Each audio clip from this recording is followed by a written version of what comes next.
have a little bit of intel on Jeffrey Lurie. Well, yeah. So I had Ruben Frank, who's a longtime columnist, host, been covering the Eagles since 1987 on my Slam podcast yesterday, just to get some feeling from somebody who's been with the Eagles before, or covering the Eagles before and after Jeffrey Lurie bought that team in 1994, and just kind of trying to figure out, what is this guy like as an owner? Because, of course, Bill Simmons earlier this week had the report that he's in the bidding for the Celtics, and that was a real surprise name for a lot of people.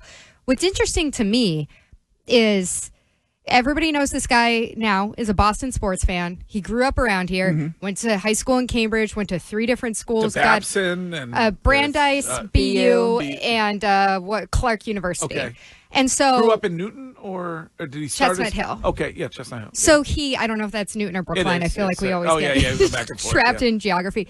But so he's a huge Boston fan. So I guess from that perspective, it's not surprising. He tried to buy the Patriots once before, back in '93, and was basically talked out of it by a family member. But the guy's 77 years old. And from a Philadelphia perspective, what I got was, this is someone who people thought was maybe handing over the reins for the Eagles to his son, Julian. And so it's kind of a surprise that, hey, now there's interest over in the Celtics, which is clearly a franchise that this guy has been a fan of growing up around here and being a rabid New England fan like everybody else. But what does that mean? Does that mean maybe Julian would take over the Eagles and now Lurie is in charge of the Celtics? Does that mean that they all wrap into this one portfolio?